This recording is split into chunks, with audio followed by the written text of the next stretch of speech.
Bismillahirrahmanirrahim. Assalamualaikum warahmatullahi wabarakatuh. Alhamdulillah. Nahmaduhu wa nasta'inuhu wa nastaghfiruh. Wa na'udzu billahi min syururi anfusina wa sayyiati a'malina.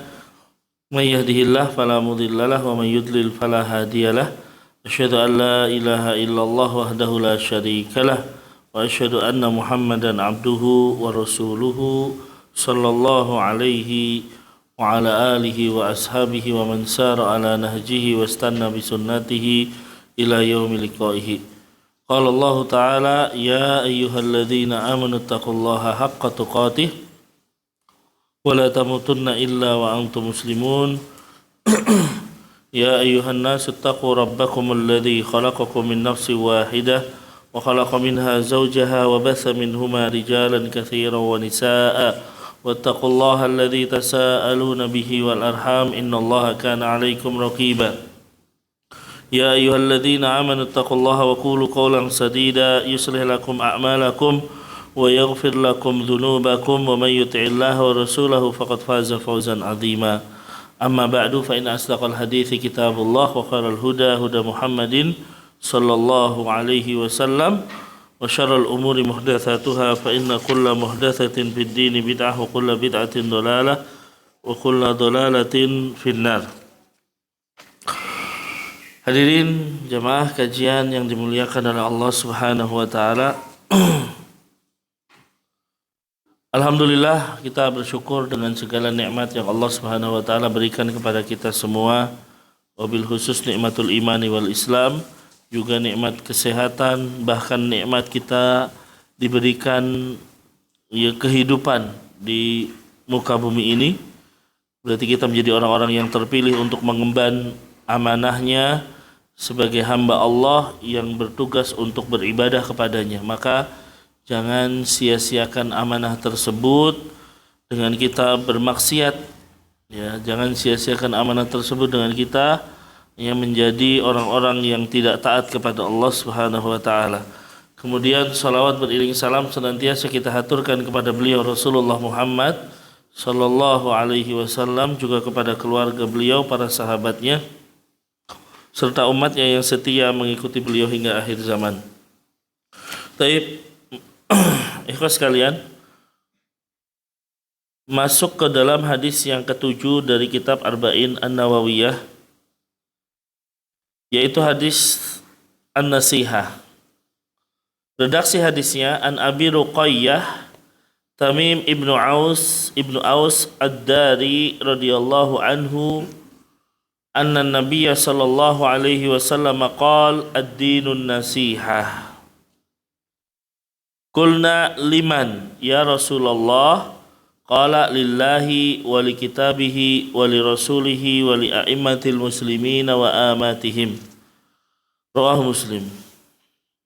Dari Abu Ruqayyah Tamim ibnu Aus Ad-Dari, semoga Allah meridainya, bahwasanya Nabi sallallahu alaihi wasallam bersabda, agama itu adalah nasihat. Ya, Rasul berhenti di situ. Maka para sahabat bertanya, "Qulna liman ya Rasulullah?" Untuk siapa nasihat tersebut ya Rasulullah? Ya, maka Nabi sallallahu alaihi wasallam menjawab, "Lillahi," ya, untuk Allah, wali kitabihi, untuk kitab-kitabnya, wali rasulihi, untuk rasul-rasulnya, wali a'immatil muslimin, dan juga untuk pemimpin kaum muslimin, wa amatihim, dan kepada kaum muslimin secara umum.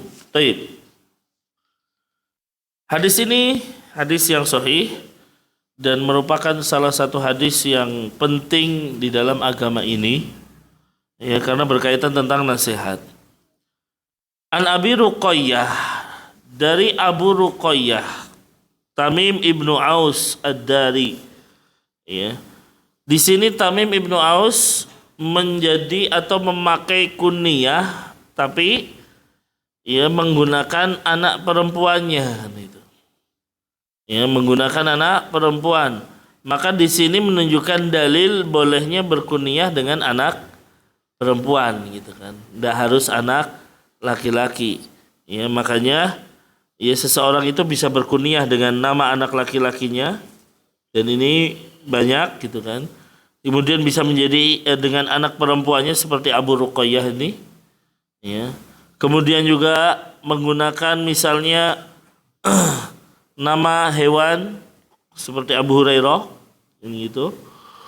Ya, atau mungkin nama benda yang memang pernah terjadi pada Rasul misalnya. Pada seseorang seperti Ali bin Abi Thalib pernah tidur di tanah lalu Nabi mengatakan Abu Turab gitu. Ya, bapaknya tanah dan lain sebagainya. Nah, bahkan kunyah itu juga boleh diberikan atau boleh dilakukan bagi yang tidak memiliki anak kan gitu. Jadi nggak mesti harus punya anak baru berkunyah. Ya, seperti Aisyah radhiyallahu taala anha kunyahnya Ummu Abdillah. Ya, beliau tidak punya anak, Abdillah. Ya, jadi itu menunjukkan bolehnya berkunyah meskipun tidak punya anak. Ya, atau berkeinginan misalnya nanti kalau punya anak ya laki-laki bernama Zubair maka dia menggunakan Abu Zubair atau Ummu Zubair. Ya, qadarullah belum punya anak laki-laki misalnya. Ya enggak masalah. Ya, taib.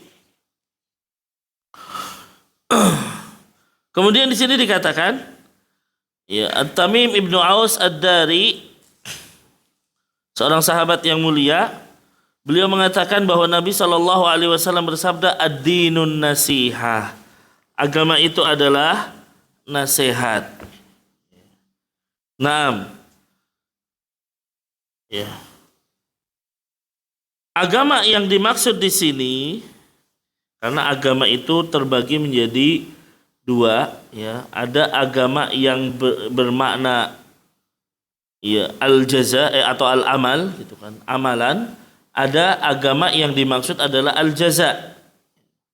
Nah, seperti kita katakan bahwa ad-din di sini disebut amalan dan ada juga ad-din yang bernama al-jaza, balasan. Contohnya ketika kita mengatakan maliki yaumiddin. Di sini maksudnya adalah hari pembalasan. Ya. Tapi din yang dimaksud ad-dinun nasihah ini adalah dinul amal. Ya, maksudnya agama kita. Kemudian kalau di dalam bahasa Arab ya, kalimat ad-dinun nasihah dua-duanya ma'rifah. Ad-din itu adalah mubtada, wa nasihah itu juga khabar. Ketika dua-duanya itu ma'rifah, tentunya di dalam bahasa Arab ini ya, maka menunjukkan pembatasan. Ya, artinya tidaklah agama itu kecuali isinya nasihat. Maksudnya gitu. Jadi membatasi sesuatu. Nah, ikhwah sekalian, dalam hadis ini ada salah satu metode dalam menyampaikan ilmu.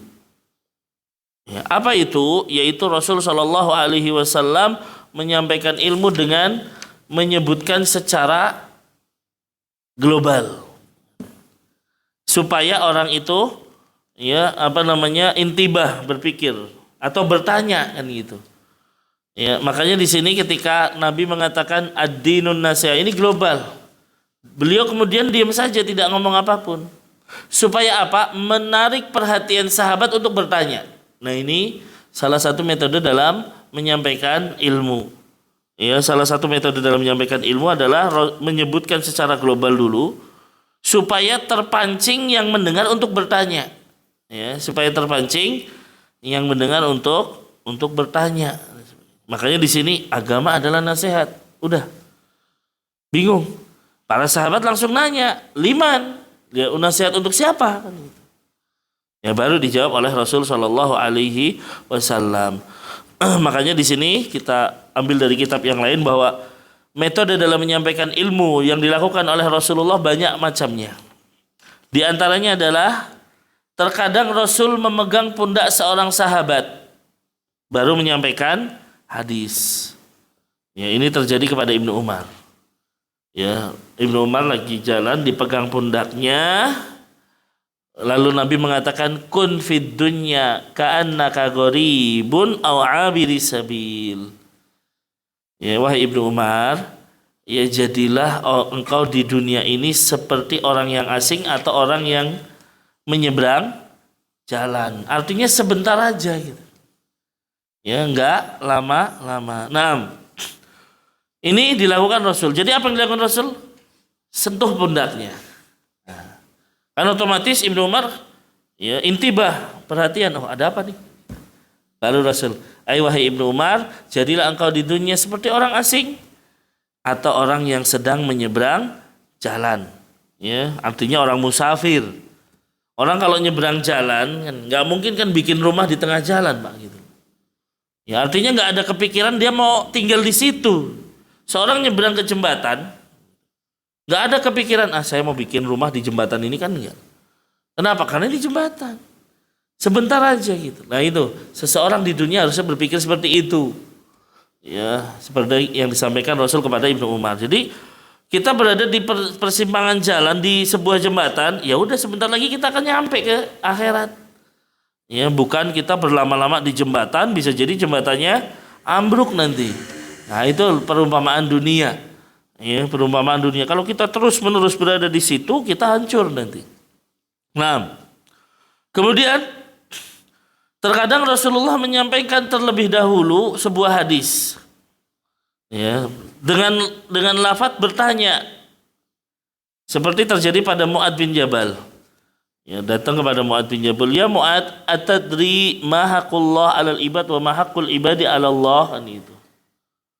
Ya wahai Mu'ad, tahu enggak kamu hak Allah terhadap hamba, hak hamba terhadap Allah, kan gitu. Maka Mu'ad menjawab, ya Allah wa rasuluhu a'lam. Ya, maka salah satu penyampaian ilmu adalah tanya dulu. Ya, bertanya. Ya, kemudian apa? Dia belum tahu jawabannya, baru kita jelaskan. Ya, baru kita menjelaskan. Nah, demikian Rasulullah, baru Rasul jelaskan. Hak Allah terhadap hambanya adalah engkau menyembahnya, tidak menyekutukannya dengan sesuatu pun. Sedangkan hak Allah terhadap hambanya, hak hamba terhadap Allah adalah an la yu'adziba man la yusyriku bihi syai'an. Tidak akan mengadab orang-orang yang tidak menyekutukan Allah. Nah, di antara juga bentuk menyampaikan ilmu yang diajarkan Rasul adalah Rasul terkadang menyebutkan bilangan. Ya, seperti misalnya ijtanibu sab'al mubiqat. Diam Rasulullah. Jauhilah 7 perkara yang membinasakan. Diam. Nah, ini kan memancing para sahabat, apa saja itu? Nah, ini kita bicarakan kepada atau kita sampaikan kepada pendengar, kepada murid dan sebagainya. Hati-hati terhadap 3 perkara yang membinasakan misalnya. Maka biasanya orang itu yang mendengar akan penasaran, apa saja sih? Ya, maka demikian Rasul terkadang menyebutkan sebuah bilangan, hati-hati jauhi 7 perkara yang membinasakan. Diam di situ, para sahabat langsung nanya, ya Rasulullah, wa mahunna? Ya, apa saja? Nah, baru dijelaskan oleh Rasul, syirik kepada Allah, sihir dan lain sebagainya. Ya, kemudian apa? Terkadang Rasul dalam menyampaikan ilmu membuat teka-teki. Ya, ini juga boleh nih. Ya, membuat teka-teki. Ya, yang mungkin ya akan dijawab oleh para sahabat gimana ya gitu. Rasul sallallahu alaihi wasallam pernah mengatakan kepada para sahabatnya, "Inna minasyajari lama barakatuhu ka barakatil muslim." Ada satu pohon yang berkahnya seperti berkahnya seorang muslim. Wah, ini Rasul kemudian diam. Nah, para sahabat mulai bertanya-tanya, siapa itu? Ya, apa pohonnya? Ada yang mengatakan pohon ini, pohon ini, pohon ini dan lain sebagainya. Ya, kemudian apa? Maka Nabi Shallallahu Alaihi Wasallam ya mengatakan, ya huwa apa itu? Hiya nahlatu. Ya, hiya nahlatu. Ya, Abdullah bin Umar ketika ada teka-teki ini sebenarnya dia menjawab tapi masih takut. Dia tahu ini menurut saya kurma nih. Ya, pohon kurma. Tapi nggak berani jawab. Kemudian Rasul mengatakan di akhir itu adalah pohon kurma. Karena memang pohon kurma itu berkahnya seperti seorang muslim keberkahannya. Ya, banyak sekali keberkahan dari pohon kurma. Ya, terlebih lagi kalau kita bicara kurma ajwa. Ya, siapa yang memakan 7 butir kurma di pagi hari, maka dia tidak akan 7 butir kurma ajwa, maka tidak akan apa? Terkena sihir, ya, atau santet dan lain sebagainya. Nah, baik. Itulah bentuk-bentuk menyampaikan ilmu, ya. Makanya terakhir teka-teki sama seperti ketika Nabi Shallallahu Alaihi Wasallam berkata kepada para sahabatnya, ya, bahwa dari umatku ada 70.000 golongan, ya, 70.000 orang yang akan masuk surga tanpa hisab, tanpa azab. Kan teka-teki itu. Karena setelah itu Rasulullah masuk rumah, ya, Rasulullah masuk rumah. Sahabat dibiarkan dibuat bingung sendiri. Untuk saling bertanya, ada yang berkata, oh, itu kayaknya para sahabat Nabi deh khusus gitu. Oh, itu kayaknya orang-orang yang lahir dalam kondisi Islam, oh macam-macam itu. Liar akhirnya. Baru Rasul keluar. Ya, langsung menjelaskan humul ladina la yastarqun wa la yaqtawun wa la yatatayyarun wa ala rabbihim yatawakkalun, kata Nabi. Mereka orang yang tidak minta ruqyah, mereka tidak mengobati dengan ya. Kemudian mereka tidak menganggap sial sesuatu, dan paling penting apa? Hanya kepada Allah mereka bertawakal. Itu yang paling penting. Baru itu jawabannya. Nah ini. Maka ikhwas sekalian, kembali kepada hadis ini, Rasul menyebutkan agama nasihat. Berhenti di situ.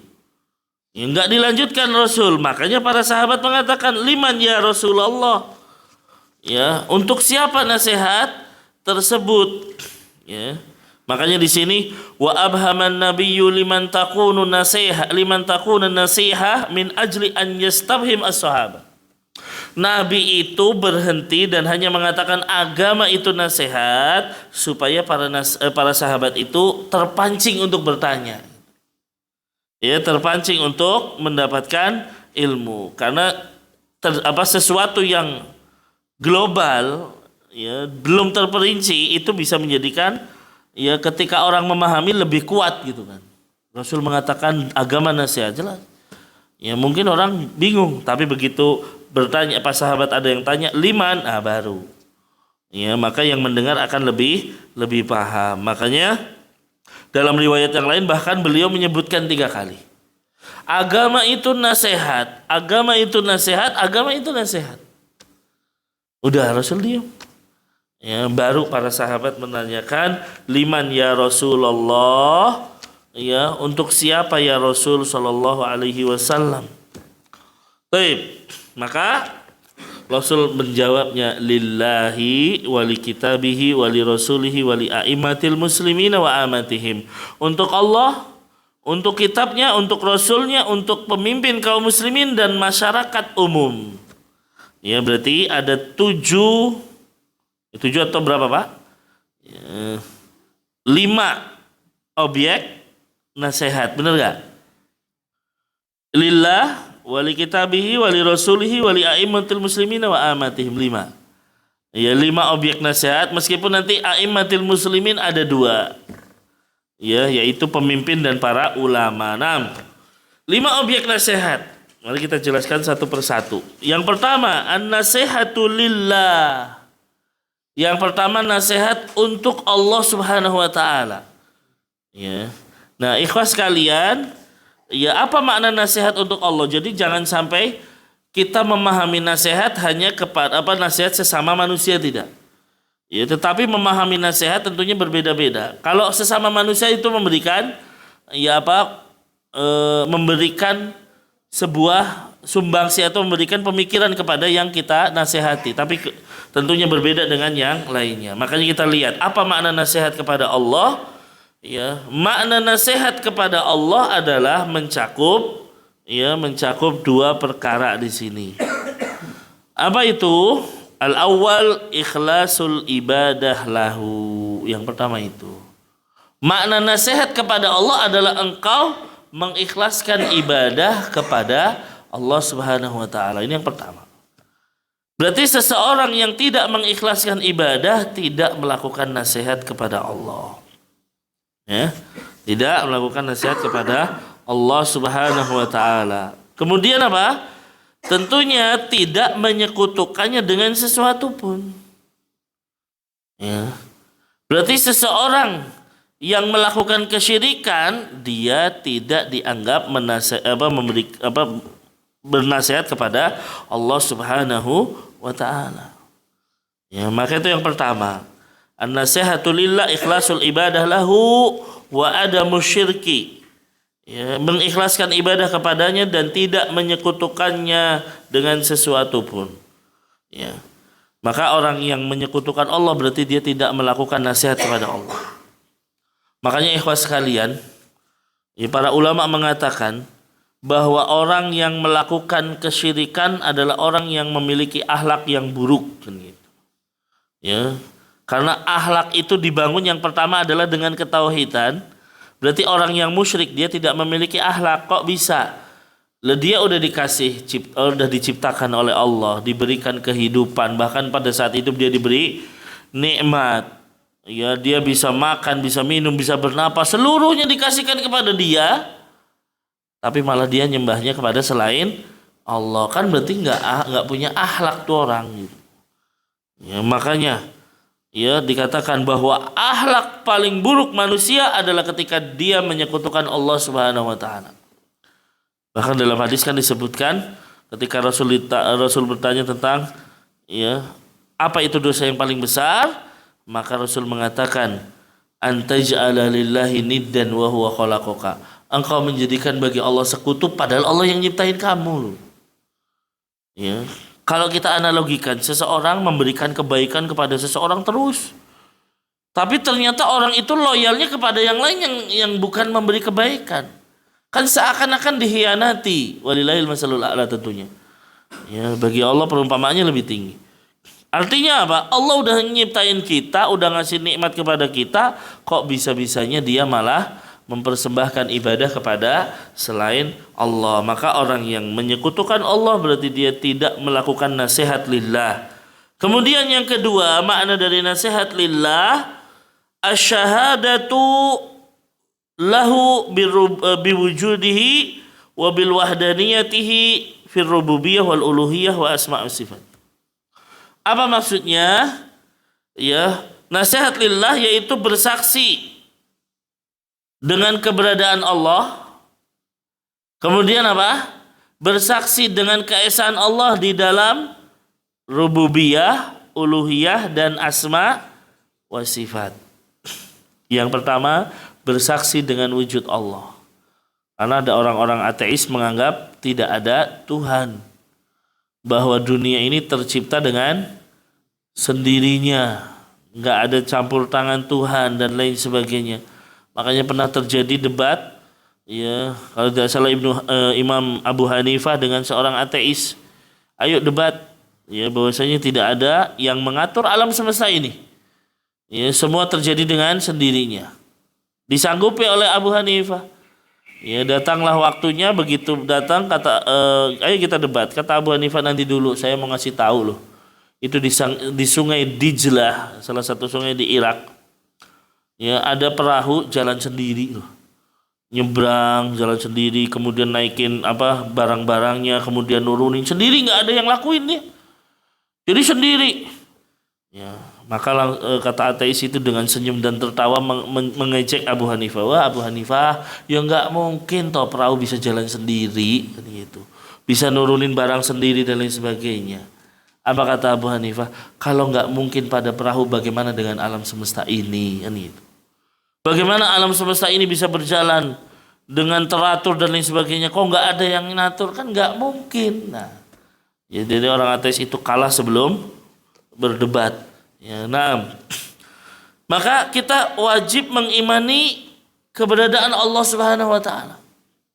Ya, wajib mengimani keberadaan Allah Subhanahu wa taala biwujudillahi taala. Ini bagian dari nasihat lillah.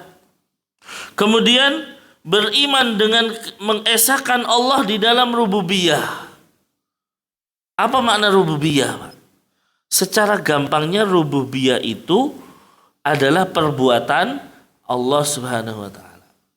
Ya, perbuatan Allah. Apa perbuatan Allah, Pak? Menciptakan, ya, menghidupkan, mematikan, memberi rizki, mengatur alam semesta. Ini kita yakini Allah Subhanahu wa taala. bahwa Allah Esa yang melakukan ini semua. Nah, ini berarti meyakini tauhid rububiyah gitu. Tapi tauhid rububiyah tidak memasukkan seseorang ke dalam Islam. Ya, seseorang kalau misalnya hanya meyakini siapa yang menciptakan kita? Allah. Kamu diberi rezeki oleh siapa? Allah udah. Tapi ternyata ya bahkan mungkin setahun sekali dia harus mempersembahkan ke gunung misalnya. Penguasa pantai. Berarti dia hanya meyakini tauhid rububiyah. Nah, ada tauhid yang kedua loh. Namanya uluhiyah. Apa uluhiyah? Gampangannya itu adalah perbuatan hamba kepada Allah. Kalau tadi dari atas ke bawah, sekarang dari bawah ke atas. Apa maknanya uluhiyah? Yaitu mengesahkan Allah di dalam perbuatan hamba, yaitu apa? Beribadah hanya kepada Allah Subhanahu wa taala. Mengesahkan peribadatan hanya kepada Allah. Nah, inilah yang menjadikan seseorang masuk dalam Islam. Ya, bahwa kita ibadah satu-satunya hanya kepada Allah. Enggak boleh kepada yang lain, enggak boleh kepada berhala lah. Enggak boleh cari berkah mungkin kepada kuburan dan lain sebagainya. Ya. Nah, ini namanya uluhiyah. Orang-orang musyrik Quraisy kenapa tidak dikatakan sebagai sahabat Nabi? Karena mereka hanya berkeyakinan pada tauhid rububiyah. Tapi tidak pada tauhid uluhiyah. Ketika mereka ditanya siapa yang menciptakan mereka, dengan tegas mereka mengatakan la yaqulunna Allah. Allah yang menciptakan kita. Ya. Ini orang-orang Quraisy. Bahkan mereka itu kalau naik perahu kemudian ada ombak besar di lautan, dengan tegas mereka memintanya kepada Allah. Jadi masih percaya Allah, tapi tidak dikatakan sebagai orang muslim. Kenapa? Karena ketika mintanya kepada berhala. Ya. Makanya ketika mereka disuruh mengucapkan la ilaha illallah, mereka mengatakan aja'alal aliha ilahan wahid hadza syai'un ujab. Apakah Muhammad akan menjadikan Tuhan-Tuhan yang banyak ini menjadi satu Tuhan? Ini perkara yang mengherankan, nggak bisa dong. Mereka terbiasa Tuhannya banyak. Nah, sebagian bahkan mengatakan Tuhan-Tuhan ini hanya sekedar wasilah. Nah, Allah tidak butuh wasilah, Pak. Ya, mereka menganalogikan Allah seperti raja. Karena kalau mau ketemu raja harus lewat ajudannya misalnya. Nah, ini ajudannya ini nih. Maka Allah tidak suka seperti itu. Ya wa idza sa'alaka ibadi anni fa inni qarib. Hambaku kalau bertanya tentangku, katakan aku dekat. Ujibu da'wata da'i dadaan. Saya akan mengabulkan orang yang berdoa. Berarti Allah itu dekat, nggak butuh perantara. Maka kalau ada perantara-perantara ini yang tidak disukai oleh Allah Subhanahu wa taala. Jadi kita meminta hanya kepada Allah. Taib. Itu dalam uluhiyah. Jadi dakwahnya para nabi dan rasul ada di dalam tauhid uluhiyah, bukan rububiyah. Ya, dari Nabi Nuh sampai Rasulullah Muhammad semuanya dakwahnya di tauhid uluhiyah, yaitu menjadikan Allah lah satu-satunya yang berhak disembah. Ya, nah itu. Ini yang harus dipahami oleh kita semua. Kemudian apa? Mengesahkan Allah di dalam nama-nama dan sifat-sifatnya. Ya, di dalam Al-Qur'an dan hadis-hadis Nabi Allah menyebutkan dan juga Rasulullah menyebutkan nama dan sifat. Di dalam mengimani nama dan sifat, maka kita imani sesuai yang disebutkan oleh Al-Qur'an dan Sunnah. Ya, enggak perlu kita ini menanyakan bagaimana, atau bahkan meniadakan atau merubah maknanya. Ini nggak perlu, Pak. Ketika misalnya Allah di dalam Al-Quran mengatakan apa? Ya, kenapa engkau tidak mau bersujud kepada makhluk yang aku ciptakan dengan kedua tanganku? Maka apa yang harus kita lakukan? Mendengar kok kedua tanganku. Yang kita lakukan, kita imani Allah punya tangan, tapi nggak usah berpikir tangan Allah kayak apa ya, nggak usah. Karena setiap pikiran kita tentang Allah, yakini Allah berbeda. Karena hakikatnya laisa kamitslihi syai'un wa huwas samiul basir. Tidak ada yang serupa dengan Allah, ya, dan Allah Maha mendengar lagi Maha melihat. Jadi hakikatnya nggak ada yang serupa dengan Allah. Berarti setiap pikiran kita tentang Allah, yakini Allah berbeda. Yang kedua, setiap pikiran kita tentang Allah itu datangnya dari setan. Makanya ketika Allah mengatakan punya tangan, selesai sudah. Allah punya tangan, gak usah. Tangannya tuh gimana ya? Gak usah. Atau dirubah maknanya, maksudnya tangan Allah adalah kekuasaan. Ini juga tidak perlu, Pak. Ya. Nah ini, ya. Makanya ikhwas sekalian, terkadang seseorang itu hancur atau mungkin bersalah dalam memikiri nama-nama dan sifat Allah karena menganggap Allah itu seperti makhluk. Nah ini bahayanya. Jadi ketika misalnya Ar-Rahmanu 'alal arsyistawa, Allah itu bersemayam di atas arsy kan gitu. Nah, ketika orang itu, Allah kok bersemayam? Allah itu gak bersemayam. Kenapa? Karena berpikiran Allah kayak makhluk gitu. Sehingga apa? Oh berarti Allah itu butuh makhluk. Enggak. Intinya Allah bersemayam, tapi kita ya meyakini Allah bersemayam tanpa perlu bagaimana bersemayamnya. Ya tata caranya gimana nggak perlu. Yang kita imani adalah sesuai dengan apa yang datang dari Al-Quran. Ya, ketika Allah ada di atas langit, ya kita imani Allah ada di atas langit. Ketika orang mengatakan Allah itu tidak bertempat karena menganggap Allah seperti makhluk. Na'udzubillah. Ya. Apalagi ketika orang-orang mengatakan Allah nggak punya sifat, naudzubillah. Tangan Allah nggak punya tangan, berarti seakan-akan Allah cacat. Ya, ta'ala Allahu amma yaqulun. Na'am. Maka ikhwas sekalian, ini bentuk nasihat kepada Allah Subhanahu wa taala. Yang kedua adalah bersaksi dengan wujud Allah dan bersaksi bahwa Allah esa di dalam 3 hal. Rububiyah, uluhiyah, asma wa sifat. 3 hal ini, ya kalau kita bicara, Ustaz, dalilnya mana? Rasul nggak pernah mengatakan bahwa tauhid itu ada 3 gitu kan. Allah juga tidak mengatakan tauhid ada 3. Maka jawabannya adalah apa? Sesungguhnya para ulama meneliti Al-Quran dan hadis-hadis Nabi. Ternyata isi dari Al-Quran dan hadis Nabi adalah pengakuan dengan 3 tauhid ini. Karena 3 tauhid ini yang biasa dijatuhkan oleh para orang-orang yang tidak suka dengan dakwah, mengatakan ini trinitas dan lain sebagainya. Padahal apa? Para ulama meneliti secara dalam, oh ternyata di dalam Al-Quran itu isinya ya 3 tauhid ini. Bahkan kita ambil surat Al-Fatihah saja. Ternyata surat Al-Fatihah isinya ya tauhid rububiyah, uluhiyah, asma wa sifat. Uluhiyah, rububiyahnya di mana? Ya alhamdulillahi rabbil alamin ar-rahmanir rahim. Ini rububiyah. Ya, dan juga asma wa sifat Ar-Rahman Ar-Rahim. Uluhiyahnya di mana coba Pak? Al-Fatihah itu. Iyyaka na'budu wa iyyaka nasta'in. Itu baru di Al-Fatihah.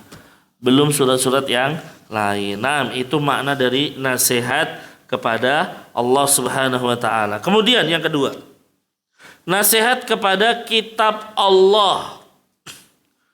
Ya, apa saja cakupan dari nasihat kepada kitab Allah? Yang pertama adalah az-dzabbu anhu bi an yadhubbal insan anhu tahrifal mubtilin wa yubayyinu butlanu takhrif min man harrafa. Membela Al-Qur'an. Ini yang pertama. Ya, yaitu membela dari orang-orang yang berusaha untuk merubah Al-Qur'an. Ya dan lain sebagainya. Orang-orang yang berusaha mencela Al-Quran. Ya.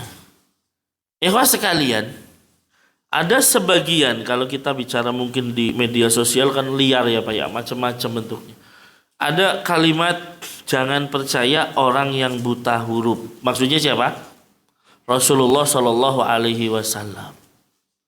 Memang Rasulullah buta huruf? Betul Pak. Rasul itu buta huruf, nggak bisa baca tulis. Makanya ketika dipegang oleh Jibril dari belakang, Iqra, apa jawaban Nabi? Ma'ana biqari, anak nggak bisa baca. Saya nggak bisa baca, saya nggak bisa nulis. Betul Rasulullah nggak bisa baca tulis. Tapi ikhwas sekalian, kalau tidak bisa baca tulis terjadi pada kita, itu jelas sebuah kelemahan. Tapi ketika terjadi pada Rasulullah, berarti ini apa? Sebuah kelebihan. Kenapa Pak? Karena berarti Al-Quran bukan yang nulis Rasul. Berarti ini benar-benar datang dari Allah. Karena apa? Loh, Rasul kan gak bisa baca tulis. Masa bisa bikin Al-Quran? Ya, ini membantah mereka. Jadi Rasul nggak bisa baca tulis justru merupakan kelebihan beliau. Ya, bukan kekurangan. Kenapa? Berarti Al-Quran yang kita baca ini benar-benar datang dari Allah, bukan karangan Rasulullah. Ya, padahal zaman itu, Pak, orang-orang pinter, para penyair itu banyak sekali. Tapi mereka itu tidak bisa menandingi kehebatan syair Al-Quran. Ya, bayangkan. Padahal itu Rasul nggak bisa baca tulis, tapi begitu baca Al-Quran, loh kok indah sekali ya. Makanya Abu Jahal atau Abu Lahab dan lain sebagainya itu kan seringnya apa? Diam-diam pengen mendengarkan Rasul baca Quran. Ada ya ngumpet-ngumpet dengerin gitu. Kok indah sekali. Ya, indah sekali yang dibacakan oleh Rasul Shallallahu Alaihi Wasallam. Padahal Rasul tidak bisa baca tulis, dan ini diketahui oleh seluruh orang musyrik, oleh seluruh sahabat Nabi dan orang-orang yang ada pada saat itu. Rasul nggak bisa baca tulis. Ya, nah ini berarti hendaknya kita membela Al-Quran. Kalau ada orang yang berusaha untuk merusak Al-Quran, ya harusnya kita bela. Ya, ada seorang dosen mengatakan ayat Al-Quran di awal-awal sudah suudzon sama orang Yahudi katanya. Di mana? Yaitu ayat-ayat awal, ayat ke-6 dari surat Al-Baqarah. Allah mengatakan innal ladzina kafaru sawaun alaihim a'andartahum am lam tundirhum la yu'minun. Sesungguhnya orang-orang kafir, kamu mau memberi peringatan kepada mereka ya atau tidak, mereka pasti tidak akan beriman. Ada seorang dosen mengatakan ini Allah udah suudzon sama orang kafir, naudzubillah. Ya, seakan-akan Al-Quran salah, maka harus kita bela. Ya, oleh karena itu ikhwas sekalian, ya, ada teori sekarang yang namanya hermeneutika Al-Quran. Kalau di dalam dunia kampus dan lain sebagainya, ya, Al-Quran itu perlu direvisi, naudzubillah. Ya, maka hati-hati terhadap pemikiran-pemikiran yang rusak, ya, dari teori-teori filsafat yang ada di kampus-kampus tentunya. Ya, Allah alam. Kemudian yang kedua, ya, tasdiqu khabarihi tasdiqan jaziman la miryata fihi. Membenarkan kabar-kabar yang ada di dalam Al-Quran dengan pembenaran tanpa ada keraguan. Tanpa ada keraguan. Jadi nggak boleh ragu-ragu sedikit pun nggak. Kalau Al-Quran ngomong begitu gitu. Seperti misalnya ada pemuda-pemuda yang tidur di dalam goa selama 309 tahun. Ya.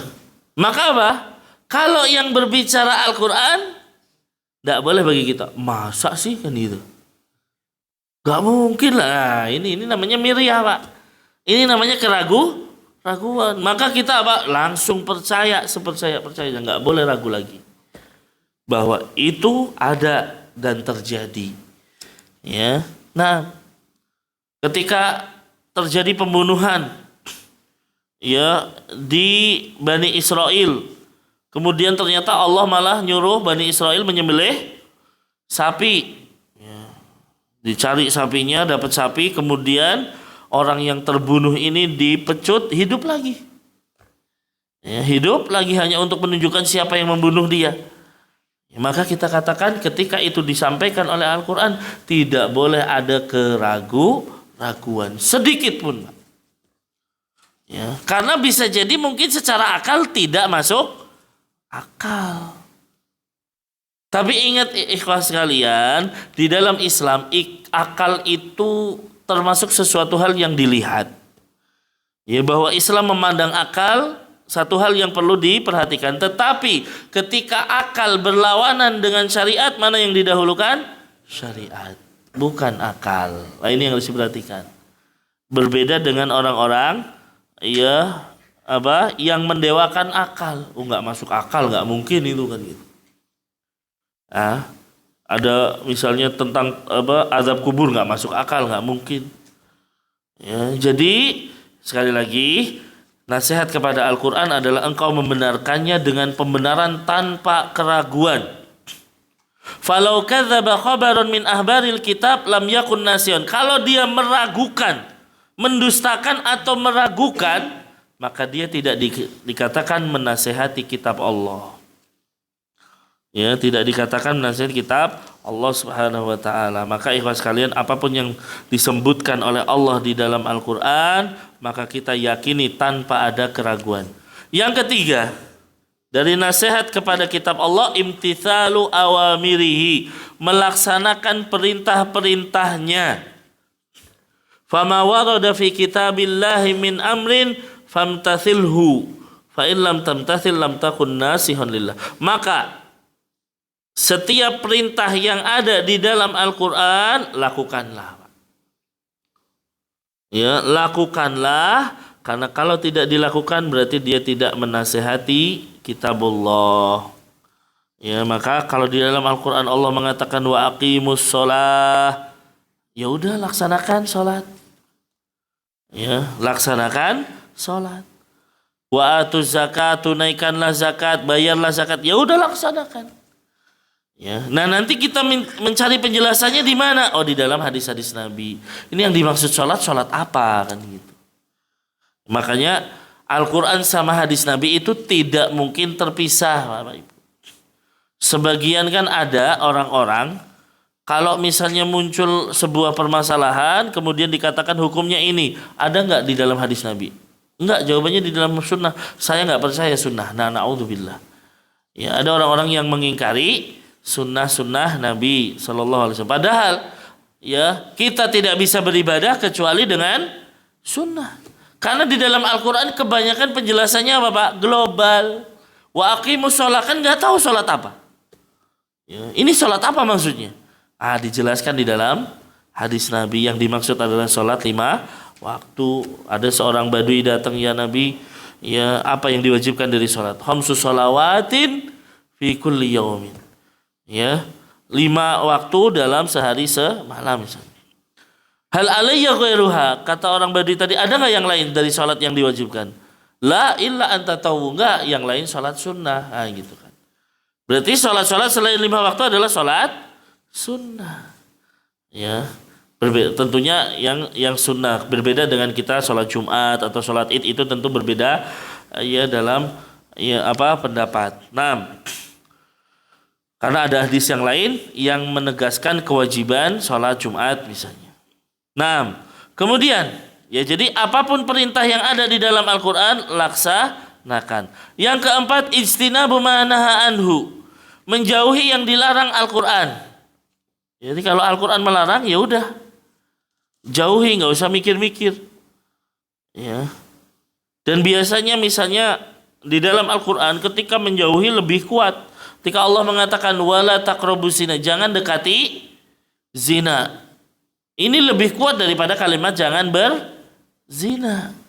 Lebih kuat dari sisi apanya? Berarti segala hal yang mendekati zina itu diharamkan Al-Quran. Ya, jadi kadang sigohnya atau kekuatan di dalam Al-Quran kuat Pak. Wala taqrabuz zina, jangan kau dekati zina. Ya, berarti misalnya seseorang berdua-duaan, oh ini mendekati zina, haram udah jelas.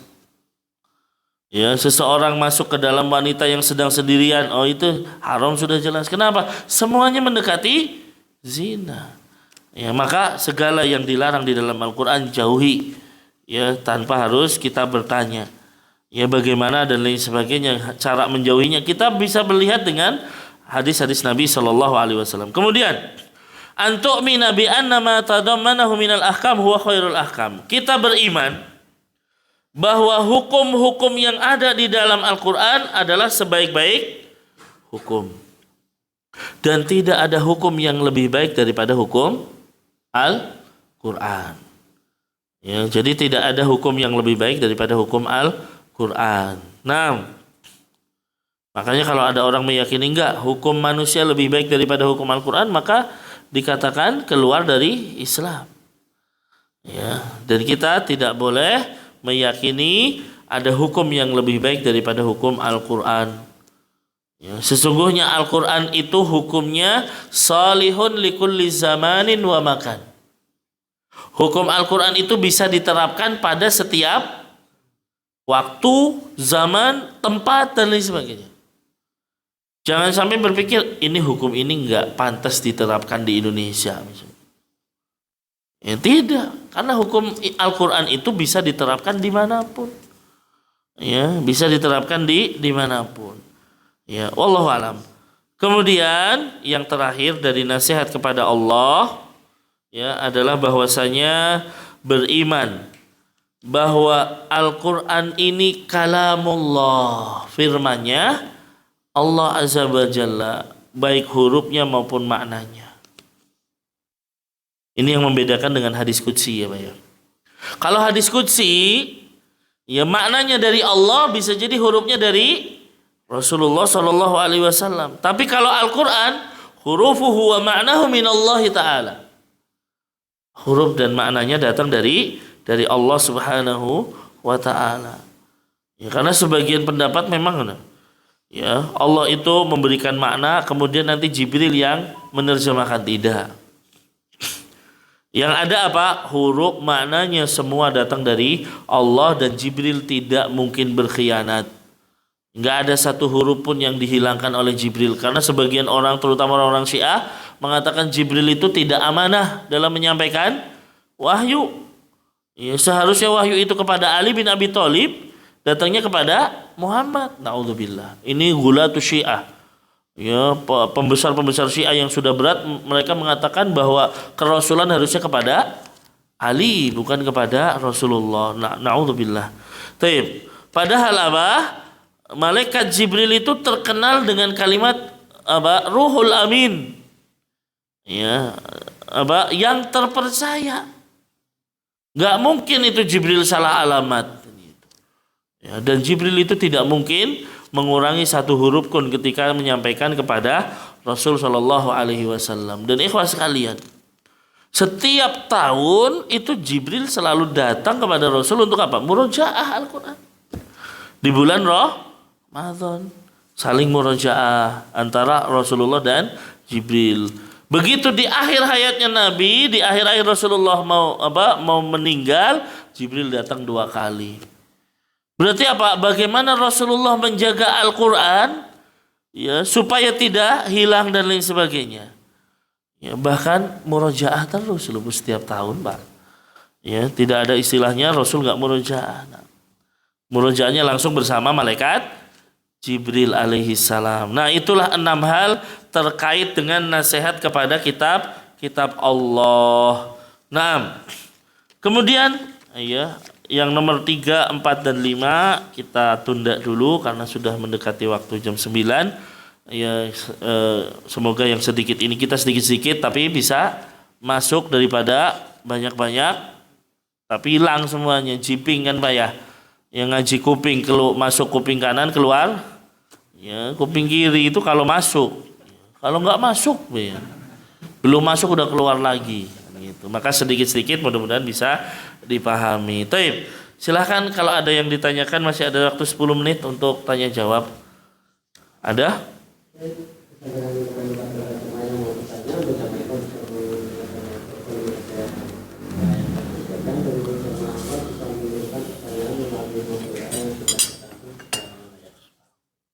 Ini ada pertanyaan yang masuk dari Ahmad. Bismillah. Apa bisa disini bertanya, apakah kalau mendengar suara tokek itu dianjurkan membaca ta'awudz? Oke. Apakah mendengar suara tokek dianjurkan membaca ta'awudz? Wallahu alam. Ya, kami tidak pernah mendapatkan hadis terkait mendengar suara tokek. Yang ada kalau ada suara tokek, ambil kayu bunuh, Pak. Itu yang ada. Ya, karena tokek bagian dari wazak. Wazak itu cicak atau tokek. Nabi Shallallahu Alaihi Wasallam memerintahkan kita untuk membunuhnya. Jadi kalau ada suara tokek, cari kalau bisa. Jangan takut. Dan tokek itu lebih mudah daripada cicak. Tokek itu bergeraknya sedikit, makanya gampang membunuhnya. Kalau cicak itu kan bergeraknya cepat. Ya, kalau tokek tidak. Ya. Nah, Nabi memerintahkan kita untuk membunuhnya karena salah satu sebabnya apa? Dia itu ikut membantu orang-orang ya musyrik di zaman Nabi Ibrahim supaya apinya membesar. Ya, nah ini, Pak. Coba bayangkan, tiupan tokek atau cicak, ketika niup, kira-kira apinya pengaruh nggak, Pak? Kan nggak pengaruh gitu loh. Cuman apa? Karena dia berada dalam barisan kaum musyrikin, kena getahnya. Ya, harusnya dimatiin. Dan mematikan cicak atau tokek itu kalau bisa sekali pukul biar dapat 100 kebaikan. Ya, Nabi mengatakan man qatala fi darbatil ula falahu mi'atu hasanah. Siapa yang bisa membunuh cicak dalam satu kali pukul dia mendapatkan 100 kebaikan. Kalau 2 kali maka ya 50. Kalau 3 kali ya paling kebaikannya hanya pahala membunuh cicak. Ya, nah itu maka ya Allah Subhanahu wa taala menjadikan ini loh yang berasal di barisan kaum musyrikin dibunuh. Tapi yang membantu dakwah Nabi maka dia tidak boleh dibunuh. Contohnya burung hudhud. Ya, burung hudhud di masa Sulaiman ya. Itu kan membantu Nabi Sulaiman berdakwah kepada Bilqis. Ya, pagi-pagi Sulaiman lagi memeriksa pasukannya, kok hudhud nggak ada. Kemana burung hudhud? Ya, burungnya kecil, Pak, tapi nggak ada dan Sulaiman tahu gitu kan. Kok ini nggak ada nih burung? Ya, tapi menunjukkan Sulaiman tidak tahu ilmu gaib ya. Kenapa? Kalau tahu ilmu gaib kan tahu bahwanya hudhud lagi pergi ke Yaman kan gitu. Nggak tahu Sulaiman. Ya, datang. Ya, nanti kalau datang panggil ke sini. Ya, kalau dia tidak bisa memberikan alasan yang pasti, maka saya akan hukum dia. Disebutkan oleh para ahli tafsir, di antaranya riwayat apa? Dia hukumannya kalau nggak bisa memberikan alasan dicabuti bulunya, Pak. Ya, ternyata dia bisa memberikan alasan apa? Saya melihat ada kaum menyembah benda-benda langit dan itu diperindah oleh setan. Maka Allah melarang membunuh burung hudhud. Nah itu, wallahu alam. Jadi sekali lagi tidak pernah, saya belum mendapatkan dalil mendengar suara tokek harus ta'awud. Yang ada adalah cari dan bunuh kalau bisa. Wallahu alam. Cukup? Sudah ada ya?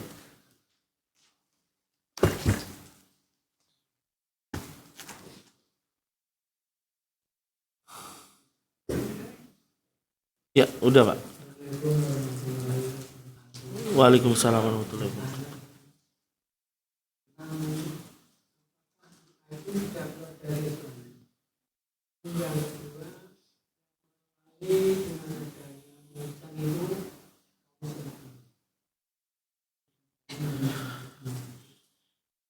Baik, terima kasih pertanyaannya. Yang pertama, apakah Syiah keluar dari Islam?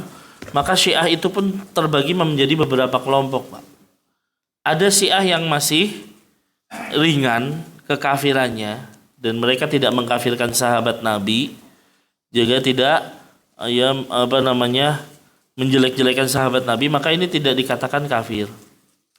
Tapi Syiah yang keras terhadap permusuhannya terhadap para sahabat Nabi lah ini yang udah keluar dari Islam. Ya, seperti Rafidhah dan lain sebagainya, Isna Asyariyah dan lain sebagainya, yang mereka itu udah kelakuannya seperti bukan Islam sebenarnya. Kenapa? Menghina sahabat Nabi. Di antaranya penghinaannya adalah ketika Rasulullah meninggal, seluruh sahabat Nabi murtad kecuali hanya sedikit. Dan ini kan tuduhan tidak berdasar. Kenapa sahabat Nabi murtad? Padahal mereka dididik oleh Rasul Shallallahu Alaihi Wasallam. Kan hakikatnya pengen menjatuhkan Rasulullah. Ya, nih loh, didikan Rasul gak ada yang benar. Itu saja. Maka yang seperti ini jelas. Kemudian bahkan menuduh ya Abu Bakar dan Umar sebagai berhalanya umat ini. Ya, kemudian menuduh anak-anaknya sebagai pelacur, pezina. Ya, Aisyah dan Hafsah. Maka yang seperti ini jelas sudah keluar dari Islam. Allah Subhanahu wa taala meridhoi para sahabat Nabi, kok mereka malah mencela sahabat Nabi. Nah, ini ada orang-orang Syiah yang keras seperti itu, Pak. Ya. Apa? Mereka mengatakan bahkan kesetnya mereka itu, Pak, tulisannya Abu Bakar Umar. Ya, bisa dilihat di YouTube dan lain sebagainya. Ya, tapi mereka memiliki akidah taqiyah, Pak, gitu loh. Apa itu taqiyah? Ya, pura-pura Islam gitu loh. Jadi kalau nanti ditanya, enggak, kita enggak seperti itu gitu. Makanya sulit kita akan mendeteksi mereka ketika terang-terangan. Kenapa? Mereka akan berkilat, enggak, kita enggak seperti itu. Ya, makanya pernah terjadi ya ketika dialog antara Sunni dan Syiah, seorang Syiah ditanya, kamu mencela Aisyah dengan mengatakan pelacur? Enggak, kita enggak pernah mengatakan demikian. Dengan santainya nih, enggak pernah mengatakan demikian. Tapi begitu imamnya mereka dituduh, sesungguhnya imammu telah melakukan pelacuran dan lain sebagainya, baru marah, Pak. Kamu ini menuduh hal yang tidak benar. Langsung marah-marah. Akhirnya kata Sunni, lihat, ketika imamnya dituduh dia marah, tapi Aisyah dituduh dia hanya, enggak, kita enggak seperti itu. Ringan banget, Pak, dengan para sahabat Nabi. Maka itulah orang-orang Syiah. Maka yang seperti ini jelas sudah keluar dari Islam. Maka kita tidak mengatakan semua Syiah itu kafir, tapi tentunya berkelompok-kelompok. Ada Syiah yang memang tidak membenci sahabat Nabi. Ya, wallahu alam. Kemudian tentang Maulud, ya tentunya ada sejarahnya. Ya, siapa yang pertama kali, tapi kita tidak menyebutkannya. Di antaranya adalah Daulah Fatimiyah yang pertama kali, bukan di masa Rasulullah. Ya, bahwa keberadaan Maulud Nabi dan lain sebagainya bukan ada di zaman Rasul atau para sahabat, namun di akhir-akhir. Ya, wallahu alam bishawab. Ini terkait Maulud. Ada lagi yang lain? Anak agama itu nasihat untuk 5 hal. Allah, untuk Rasul, untuk kitab, terus yang kedua apa? Allah, kitab, Rasul, pemimpin kaum muslimin, kemudian masyarakat umum. Ya. Demikian. Insya Allah 2 minggu lagi ya. 2 minggu lagi kita jelaskan ya tentang kitab dan kalau minggu depan Ustaz Haris ya. Minggu depan Ustaz Haris insya Allah. Mungkin ini yang bisa kami sampaikan di kesempatan malam hari ini pas jam 9 alhamdulillah. Ya biasanya kelebihan. Baik. Ini yang bisa saya sampaikan. Sekali lagi ya kita berharap ya, semoga Allah Subhanahu wa taala memberikan kepada kita keistiqomahan dalam memahami agama ini sehingga kita meninggal dalam kondisi husnul khatimah. Amin ya rabbal alamin. Kebenaran mutlak milik Allah Subhanahu wa taala, sedangkan kekeliruan murni karena lemahnya ilmu yang kami miliki. Mohon dibukakan pintu maaf yang sebesar-besarnya. Allahumma alimna ma yanfa'una wanfa'na bima 'allamtana wa zidna ilman ya rabbal alamin. Kita akhiri dengan doa kafaratul majelis. Subhanakallahumma wa bihamdika asyhadu an la ilaha illa anta astaghfiruka wa atubu ilaik. Assalamualaikum warahmatullahi wabarakatuh.